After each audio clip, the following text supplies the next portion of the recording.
Okay, the title of this message is Arrogance About the Future, or Too Much Confidence About the Future. Arrogance about the future. There should be some uncertainties about what the Bible prophecy in the future hold. I'm not saying we don't know a lot, but there's a lot we don't know.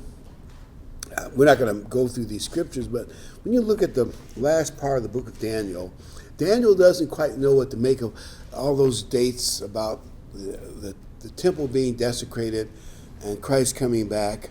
And there are several numbers kicked out that don't seem to fit each other. Is it an extra 30 days? You'll see it in Daniel 12. Extra 45 days. And the angel tells Daniel, speaking for God, this book, because they're all big scrolls, book or scroll, is sealed until the time of the end. I take that to mean there are certain mysteries that won't become clear till we get closer. I don't know how close, but closer. So with that in mind, I want to start this sermon when I say it'd be arrogance to feel too confident that you got it made, we know what the future holds, and we're in smooth sailing. One of the things that we know is that one of the biggest triggers for the end time is the desecration of the temple in Jerusalem.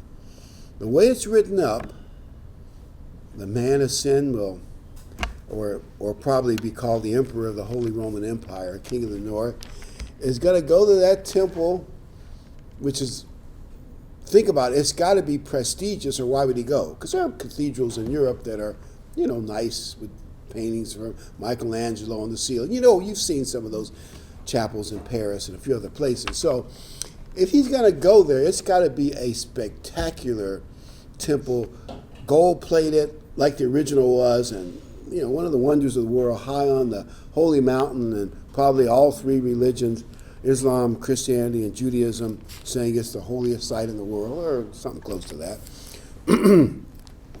And he's going to go there and really ask the world to worship him, unify all religions under his leadership, of course. And much of the world is going to buy it. Now, that much isn't in dispute. But shortly after that, or in that same time period, he'll stab the Jews in the back, and all hell will break loose, excuse my language, on planet Earth. All kinds of things are going to happen. I think it's better for us to stay humble, be always looking to stay close to God, because that's the safest place you can be. Never arrogantly assume that we're too smart to be caught off guard. And I understand that thinking. We know too much Bible prophecy to be caught off guard. We're just too smart, right? I'm saying that facetiously. We're too smart. It's obvious that God would not advise such an attitude. But when that temple is desecrated, that will trigger the end time events that are approximately 3.5 years, although Daniel throws a few numbers that may be a little longer, a little shorter, and we're not quite sure when you throw all those numbers in, but roughly about 3.5 years before the return of Christ. And here's what we were saying this last night. I don't know if we said it before the program. I think we said it during it, but in case we didn't, I think it was Tom Griffith that first said it. He said, that would be very arrogant to assume that you could drift away from God, kind of coast and, just kind of be very worldly, and assume that when this happens, then you'll become godly, and you'll, sort of like a race car, how some of those race cars, they can accelerate on a dime, burn rubber, go from idle to full throttle in 5-6 seconds. Or like, if you've seen, actually I went on a ride that's supposed to emulate this, like those jets on aircraft carriers, they blast off that carrier, because you have to get certain airspeed to not fall in the ocean. Like in 5 seconds, they go from 0 to, 300 miles an hour, something like that. They're like catapulted off the carrier. That you can spiritually catapult yourself when you see it happen. But I think the Bible implies that that's really not the case. Sort of like the 10 virgins. All of a sudden, they hear, uh-oh, he's coming back soon. The bridegroom is coming back. So all the brides say, well, now to get ready, but it's too late. Some of them have no spiritual oil. And they can't turn it around soon enough. I think that's the attitude that God wants us to take, that you cannot go from idle to full throttle spiritually on a dime. You got to stay, at some reasonable speed moving forward on a regular basis. But the third temple is the trigger to the date of the second coming of Christ. And so it must be built. And I would just say that if you believe in the words of Jesus Christ, for instance, you have to believe in Jonah's story because Christ quoted Jonah. He mentioned it. He also said the third temple, well, he didn't call it the third temple, just the temple, is the key to his return. I'm going to read Matthew 24, start at verse 3, and then I'm going to skip down to the key verses. This is Matthew 24, but it's well known in Bible prophecy people, well-known scripture. Matthew 24:3. Now as he sat on the Mount of Olives, disciples came to him privately, saying, tell us, when will these things be, and what will be the sign of your coming, the second coming, and the end of the age? In other words, we're going to go from, I'll call the age of Satan or the age of man, to the age of Jesus Christ, the millennial reign. They're asking him, when is this going to happen? When is going to be the age? Verse 14, and this gospel of the kingdom will be preached in all the world as a witness to all nations. So what we do, maybe it's small, but it's a little part of it. And maybe somewhere in the future, when the two witnesses and maybe others come along, more will be done, obviously. The end will come. Verse 15. Verse 15 is a key verse. Daniel 24:15. Therefore, when you see the abomination of desolation spoken by Daniel the prophet standing in the holy place, it just can't be some synagogue off somewhere. That doesn't work. It's got to be the holy place. It's got to be recognized by pretty much the whole, maybe not China, but the whole Western, South American world as the holy place. Whoever reads, let him understand. So that temple, and obviously Christ's disciples were impressed with the temple. I mean, it was impressive. From what I've read, they had these giant, huge blocks, just like in the pyramid in Egypt, and maybe somewhat like in the pyramid in Egypt. They were cut off-site because I think David and Solomon didn't want all that chiseling noise going on in Jerusalem. So they did it in quarries and other places and had it dragged in, and just like a jigsaw puzzle, but very well designed, so it would fit smoothly together. You think about the math of the pyramid or the temple, that requires some real architectural excellence, I'll put it that way. And God, of course, would expect the best. And the stones were massive and gorgeous. And of course, it's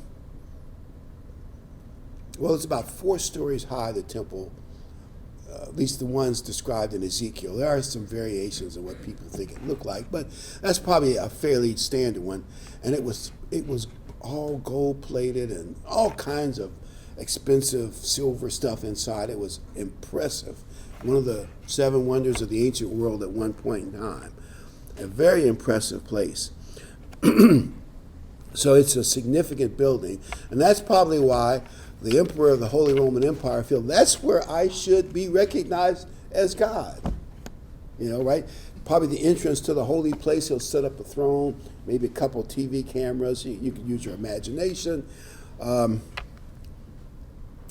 things were necessary to rebuild the second temple.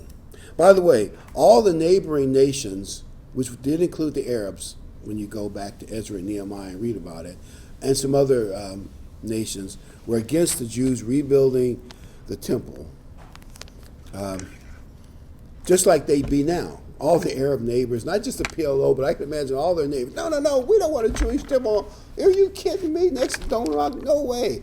So it was very similar in that respect.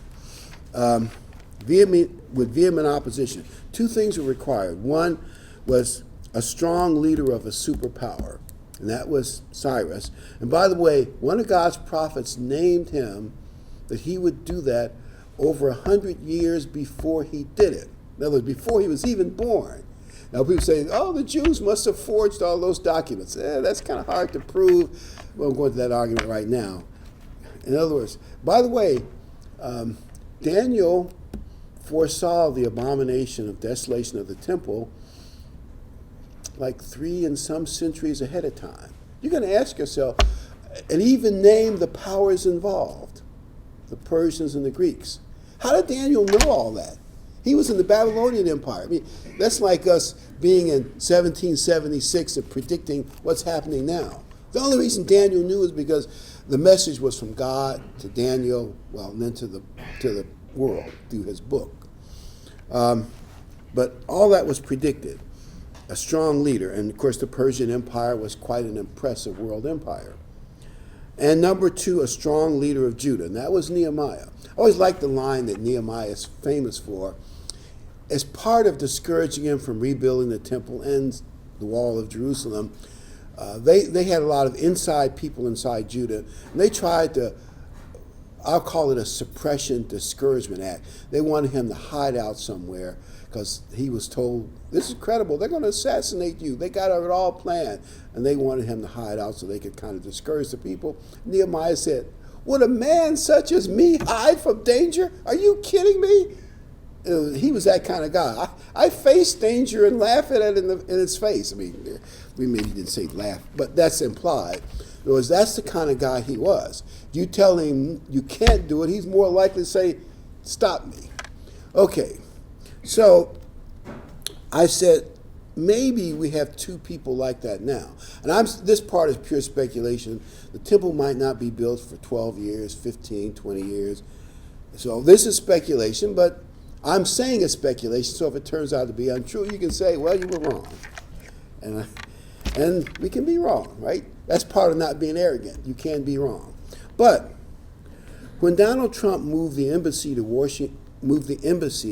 to Jerusalem, he showed a certain defiance, like Nehemiah.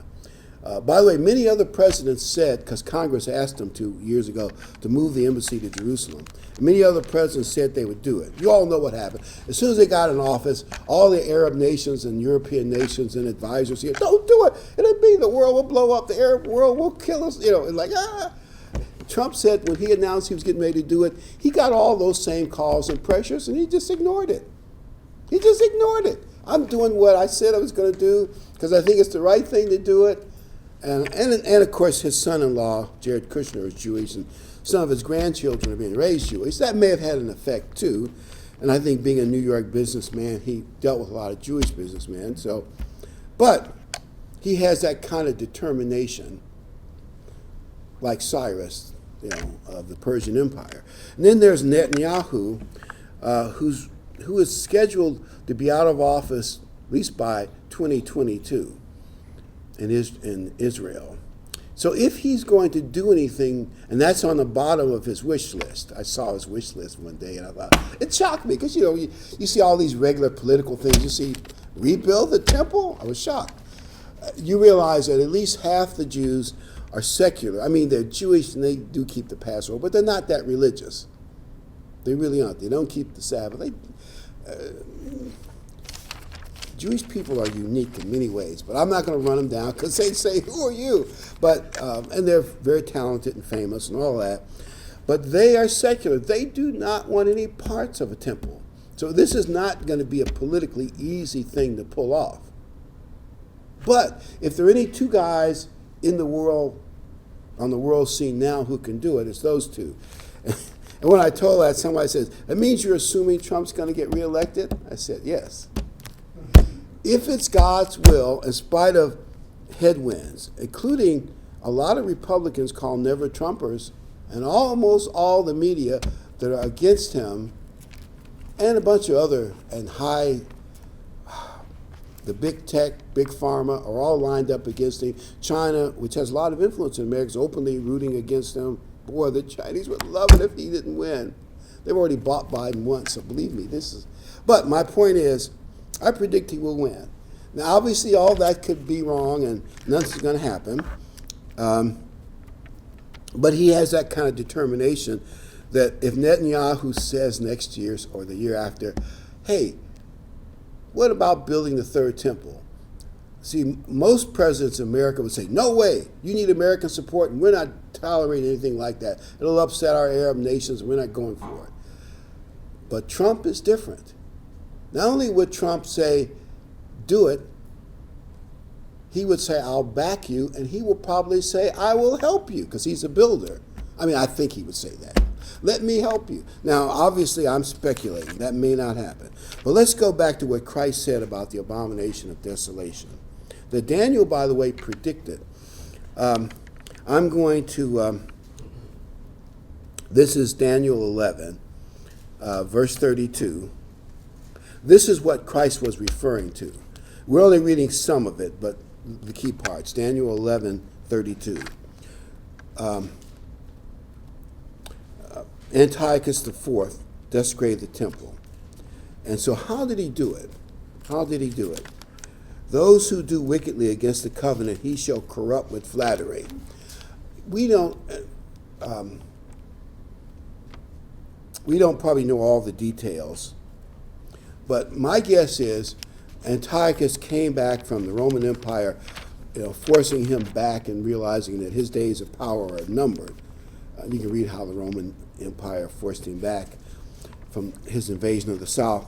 And so when he had control of the Holy Land, and he was in a bad mood. He had been working on this for a while. He had somehow corrupted maybe even half the Jewish people to betray their God. How he did it, I don't know, but looking at how Judaism is divided today and probably was divided in those days, I think I understand it. He shall corrupt with flattery. They claim, one commentary says, even the high priest was corrupted. But maybe not, but probably it's a possibility. But the people who know their God shall be strong and carry out great exploits. And so what he did was he put pig's blood on the altar and put a statue of Zeus, one of the Greek major gods, in the temple, which the Jews considered total desecration, stopped the normal priests doing their normal thing, and all those lamps that burn. There's two giant menorahs inside the holy place in the temple, and he stopped all that stuff. The lights weren't burning, oil, basically desecrated the temple. Now those men who are strong, carry out great exploits, are the Maccabeans. Judas Maccabee, he revolted against Antiochus and the Greeks. And it's a great story. There's actually some books written about it. They won. They drove the Greeks out and cleaned out the temple, and that's how they get Hanukkah, when they succeeded. So Daniel predicted that in advance. But now, this is a tricky thing about Bible prophecy. You'll see this frequently. They'll be talking about an event, maybe in the future, and then they jump suddenly to the end time. It's like there's a model, and then there's the full fulfillment of it. So then they jump from what happened all that happened between 167 and 169 BC. And those people who understand shall instruct many. Verse 34, now when they fall, they shall be aided with a little help, but many shall join them by intrigue. There's going to be a lot of false people pretending to worship God. There's going to be a lot of religious deception, just like happened with the Jewish people anciently, until the time of the end, because it's still for an appointed time. In other words, Christ has a time, well, God the Father has, when he's going to come back. So many people are going to come out of that incident spiritually stronger, but some are going to come out of it spiritually undermined, just like what happened with the Jews in 168 BC. All of us think, and I understand it, we all think it, it would never happen to us. We will be the ones that will come out spiritually stronger. When we see the devil messing with that temple in Jerusalem and doing all the bad things, and probably Maybe instead of a statue of Zeus, maybe he'll put a statue of himself in there as well as speak. And maybe the statue will bleed. Or there's even some implication that at times a statue will speak.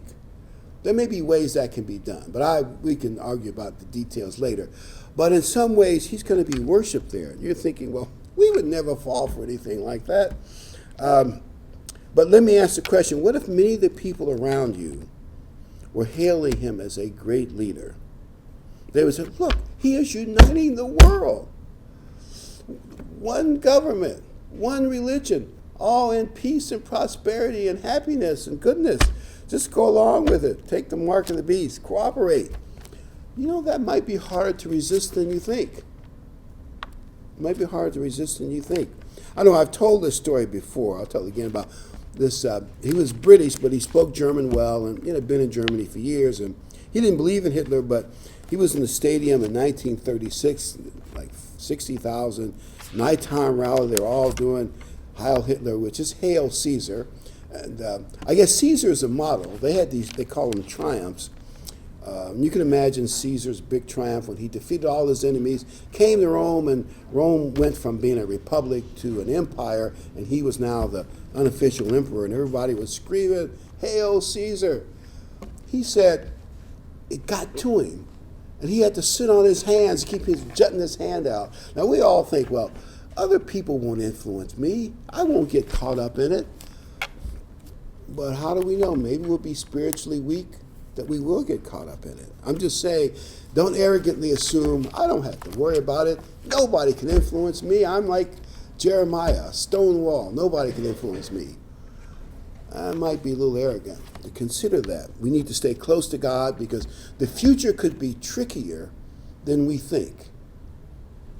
And we were saying this on the program, but it's worth mentioning again. The false prophet and the beast or Antichrist or whatever title you want to give him, he may have more charisma than we expect. And he'll have all of the media behind him. And the media can do a lot more things than used to could do. They'll have short videos of how wonderful this man is, maybe riding in a parade, with Hitler actually did that, and actually they pioneered putting cameras on roller skates, so when he rode through crowds, the camera rolled with him, and you kind of, if you were in Central Europe and see that, you kind of feel the greatness of the man. And well, they can do much better stuff now than they could do in 1938, 1939, and even before that. You can imagine they could media spectaculars, and maybe some of your media stars that you love and trust will say, I think this is the time, right? This is the time. And he's reformed. I'm going to say this, maybe this isn't true, but they could say something like, he's reformed the Catholic Church to make it what it should have been all along, or whatever they say. And the guy who supports him is a new super pope, the perfect pope, or whatever they call it. But all that, isn't that a possibility? And everybody will be all excited about it. Daniel 9:27, but the world will be in it, and we don't want to be lulled asleep before this happens. Daniel 9:27. Then he shall confirm a covenant with many for 1 week. But in the middle of the week, like 3.5 years or approximately before Christ comes back, he shall bring an end to the sacrifice and offering. I mean, he's going to stop all the appropriate things at the temple. And on the wing of abomination shall be one who makes desolate. He's going to desolate, at least spiritually, the temple of God, even unto the consummation, which is determined, is poured out in the desolate. In other words, until Christ comes back and does him in. But which will be shortly thereafter. But for a while, it's going to be quite deceptive. And some people will be led astray. Even major Christians and Jews who think they know the Bible will be led astray. Does that make sense? And maybe even some of us, if we don't stay close to God. We need to become stronger spiritually. Stay close to God. Stay close to the church of God. Stay close to the people of God. I want to tell you this horrible joke. And you might have heard it before, but laugh anyway. It's a terrible joke. And I titled it Bad News Delivery System. Bad News Delivery System. Okay. Whenever this man goes, this man who lives in Texas goes to California, he always gets bad news. But he goes anyway to visit some relatives. And so he left his beloved dog, Checker, with his doofus brother. And so he calls from California a week later to his doofus brother, and he says, how is Checkers doing? His doofus brother says, well, he was hit by a car and he's dead. He said, couldn't you have told me that in a more gentle way? You just hit me with the facts, boom. Couldn't you have said it a little nicer, like he broke away from his leash, he got off his leash, he ran into the street with his tail wagging, some car comes over the hill too fast and we tried to save it. Couldn't you have made it a little nicer than he got hit and he's dead? He's not too happy with his doofus brother. He says, how's mom? His doofus brother says, she broke her leash.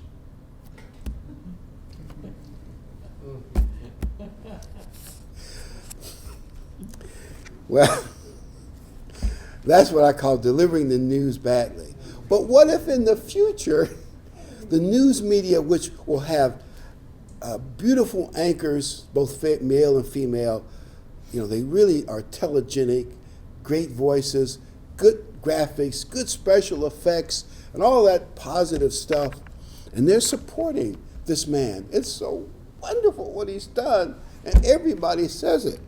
It'll be the opposite of Mr. Doofus's bad news delivery. It'll be good news delivery. And they will brainwash much of the world. I mean, what if some of the people you like on television now, I won't mention their names because maybe that might be wrong and I could be wrong about that, but some of the people that you like on the news right now that you listen to, all of a sudden they're deceived too. Well, if so-and-so likes it, maybe it's the right thing. I'm going to read Ezra chapter 1, verse 2. This is Ezra 1, 2. Thus says Cyrus, king of Persia, all the kingdoms of the earth the Lord, or Jehovah, God of heaven, has given me, and he has commanded me to build him a house at Jerusalem, which is in Judah. Think about it. He's running the Persian Empire. Why would he care about the temple in Jerusalem? But God laid it on his heart, because obviously God's in charge. Who is among you of all his people? May his God be with him, and let him go up to Jerusalem, which is in Judah, and build the house of the Lord God of Israel. And of course, Nehemiah finished it, and he actually worked in the palace. And you can read Nehemiah's story and book, but it's a great story. Verse 7, King Cyrus also brought out the articles of the house of the Lord, which Nebuchadnezzar had taken from Jerusalem and put in the temple of his God. So all those silver and gold and all that, there's a whole bunch of stuff, was in the temple. When Nebuchadnezzar took it, he didn't boil it down or sell it. He put it kind of like in a treasury that his pagan temples had. He just stored it. And then when the Persians took over, they took it and gave it back to the Jews to put in the new temple. So they had all their silver, and at least much of their silver and gold artifacts was back where it belonged. Because there was a great superpower, and Nehemiah and Ezra, and I guess there were others that helped too, put it all together and made it work.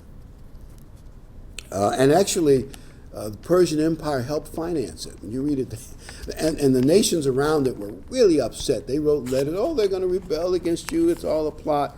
But it's an interesting story, and Artaxerxes and others are involved. But in the end, the Persian Empire financed it and backed it. I think it took 7 years to build, and then Herod really improved it, made it super splendid before the days of Christ. By the way, I think the second temple was glorious. Maybe the first temple was the most glorious, and God himself was in it. But the second temple was glorious because you know who preached in that temple? Jesus Christ and his disciples. That actually made the second temple, in a way, even more glorious. So let's go, as we're moving toward the end of this message, let's move toward the third temple. How do we know there has to be a third temple? Because the book of Revelation predicts the end time. It's all about the end time, called the day of the Lord, when God comes back and smacks the world down, takes over. Revelation 11, verse 1 through 3. Revelation 11. Then I was given a reed like a measuring rod, and the angel stood saying, "Rise and measure the temple of God," not some magic synagogue, the temple of God. And everybody knows what they mean by that. "The altar and those who worship there. But leave out the court which is outside the temple. Do not measure it, for it has been given to the Gentiles." And here's what seems logical. The Al-Aqsa Mosque, with the Dome of the Rock in the middle of it, is there on the sacred mountain. Well, what if they simply, exactly how they position the temple, that can be debated this way, that way, whichever way they do it. So the Dome of the Rock stays there. Maybe they'll put a little fence between the two, and the Al-Aqsa Mosque.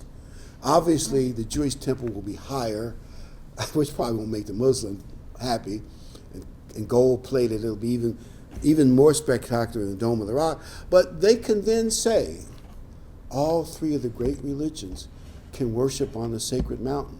The Muslims have the Al-Aqsa Mosque, Dome of the Rock, and the Jews will let the Christians have a certain outer court of the temple. I'm sure they'll work out some deal. The Christians and the Jews have the temple. All three great religions of the world have the temple. Doesn't that sound so wonderful and egalitarian? I can just imagine how you could sell that. And the fact that Revelation says the outer court is left to the Gentiles tells me they won't blow up the Dome of the Rock. There was a time when someone tried to blow up the Dome of the Rock to make room for the temple, but I don't think that's what will happen. I don't think that's God's will. And I can see it'd be a lot easier for Netanyahu and others to sell building the temple. We're not going to hurt the Arabs. Their temple will stay there. We'll just put one next to it, maybe a little higher and off to the left, whatever the details are. You see how nice that sounds? And now the PLO and a couple of Arab countries will have a conniptic fit, but if Trump has the most influence in the Middle East than anybody, those countries, now this is at least what happened when he moved he moved the embassy to Jerusalem. They're more afraid of Iran than they are of Israel, and they need America's protection. You might remember when the Iranians lobbed missiles into Saudi Arabia. They have a much bigger population, bigger military in Saudi Arabia. They had American air base there, I think it's at Riyadh. They know that the Iranians wouldn't dare invade Saudi Arabia as long as the Americans and I think the American 6th Fleet, whatever it is, 5th or 6th Fleet, is also headquartered in the Persian Gulf. They might cause trouble, but I think they'd be reasonably scared of Trump and America that cause trouble, but those countries need America. Think about it. I mean, they need it. So they probably, at least if things stay as they are now, I realize that could change, they might be a little upset, but there's only limited amount what they can do. If America is determined to back it and they need America, they won't like it, but see what I mean? And right now, Persian Gulf, the most important kingdom in the Persian Gulf, has made peace with Israel, going to have an embassy with Israel. That is huge. One reason that is huge is the only two countries that have made peace with Israel are Jordan and Egypt, because in the various wars, the Jews took some of their territory, and the Jews agreed to give it back. Actually, they actually gave more of the Sinai Peninsula, I think, to Egypt than Egypt even originally had, I believe, and even gave them some oil wells. So the Jews made it worth their while. But countries that are not bordered Israel, they have nothing to gain, in the strategic sense, by making peace with Israel, except I think they need America's help. And maybe this is guesswork here, but maybe the influence of good leadership has convinced them that they have more to gain than to lose. Now, in the long run, they probably are going to stab the Jews in the back, and they know it in the long run. But in the short run, they probably say, well, look, the Jews are great businessmen. America's a great economic superpower. We can prosper a lot more if we cooperate. Can you see that happening with the Third Temple? The same kind of thinking? After they demonstrate a little bit. And I could be wrong on that, but that's what happened with the moving the embassy to Jerusalem. And it could happen again. let's see, did I read?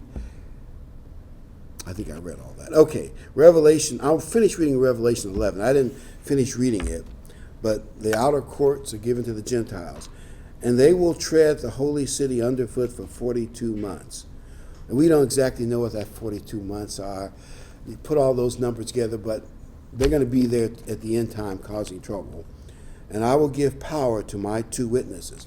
And those 2 witnesses are going to preach from Jerusalem. And we get the impression the temple will be their headquarters. Now, they probably won't live there, but they'll probably, maybe out in the outer court or something, or in front of the temple, they'll probably have TV cameras, and they will probably be preaching to the world with the temple in the background, or something like that.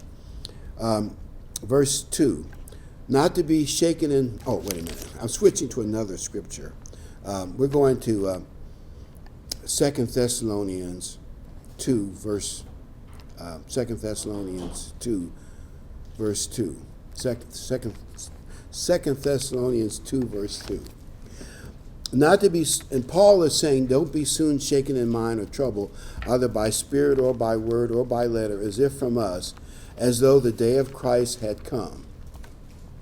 And I think what he's saying is, there are people sending around false letters, getting the church in Paul's day all rattled that the end was going to come at any moment. And he says, no. A lot of prophetic things have to happen before that comes. And he says, verse 3, let no one deceive you by any means, for that day will not come unless a falling away first comes, and the man of sin is revealed, the son of perdition. Now, the falling away first, that is probably a more significant event than we think. You think, well, the worldwide church fell away, that's what it means. That may be part of it. But I think it's got to be bigger than that. It's got to be huge. It's got to be significant. Think about it. That everybody's going to notice. Well, what if the man of sin and the beast tell people, you don't need to worry about the Bible anymore. You have a man who speaks for God, and his word is more powerful than the Bible. Just ignore the Bible. And they say they'll also change laws and times, and you think, whoa. And people will worship a man. Now, if I were to mention that today, most churches would say, no, we don't worship men. But maybe the day will come when there will be such a spiritual falling away among most of Christianity, Eastern Orthodox as well, maybe some of Islam and a whole bunch of others, that will happen.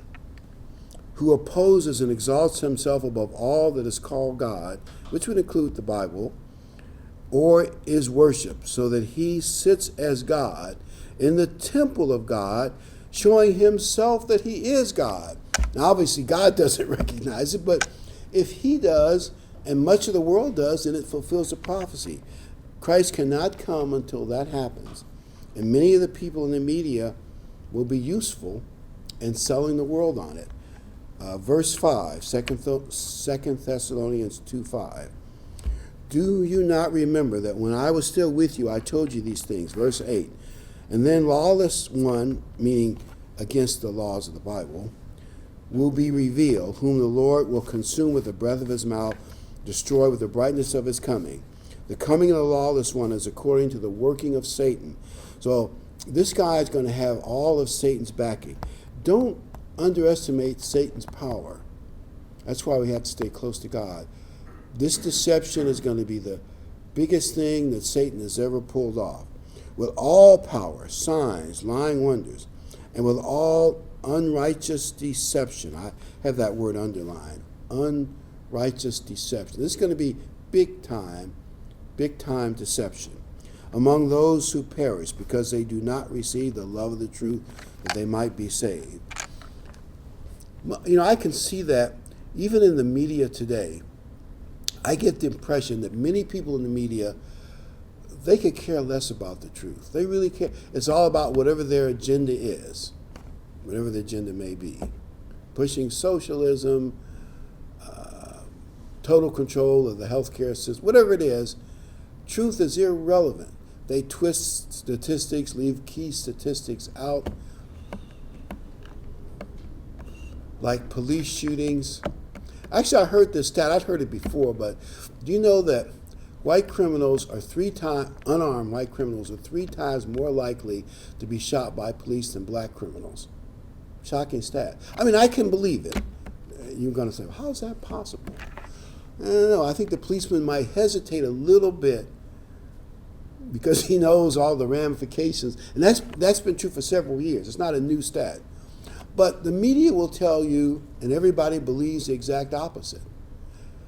I'm not saying every police shooting is legit, but I heard one man say, if you were a policeman on patrol and you had to come to a lot of violent places and deal with violent criminals, you would find it's not as easy as you think it is. And by the way, a lot of policemen are killed every year. I think like 800 or 900 last year. You got a split second to make a decision to draw your gun, use it or not. And I'm not saying they all do the right thing. I'm not, that's up to judges and juries and experts. But I'm saying there's a lie out there that everybody believes. And there are many lies. Even the lie that children are just as likely to get COVID as adults. That actually is not true. 13 and under are almost impervious to it. But or people in their 40s need to be really afraid of COVID. If you don't have underlying health condition, I did qualify it, or immune disorder disease, you don't have to fear that disease. The odds of your dying are very, very low. Actually, the flu is more dangerous. But the public doesn't know that because the media has been lying to them because they have an agenda. And there are many, many other lies. They don't know the dangers of communism and socialism. I mean, the average college student goes through college education. I used to ask my students, and these were juniors in college, I said, what's the significance of the fall of the Berlin Wall? Most of them hadn't even heard about it. I said, you went through high school, at least usually they have their basic history college course. By the time I got to them as juniors, they had never heard about it. Unless they went to there'd be 2 or 3 in a class of 60 who went to a private school, raise their hand. They heard about it. In other words, there are a lot of lies out there, a lot of lies, and let's say distortions of truth. There's a lot of deception. They don't care about truth. When Paul said, who do not love the truth, I believe many in the media and many in the public, I don't want to hear the truth. They want to hear what they want to hear, and that's what they want to hear. 2 Thessalonians 2:11. As for this reason, God will send them strong delusion, that they should believe the lie. Verse 12. Strong delusion, that all may be condemned who did not believe the truth, but have pleasure in unrighteousness. Remember, these end events are going to come suddenly. So was Paul arrogant? Did he assume that he had it made, that he could never fall away? 1 Corinthians 9:26. 1 Corinthians 9:26. Therefore, I run thus, not with uncertainty. Thus I fight, not as one who beats the air, but I discipline my body. Notice that. And that would include his mind, of course. I discipline my body, bring it into subjection, lest when I preach to others, I myself might become a castaway or disqualified. Stay close to God. Stay strong. Stay alert.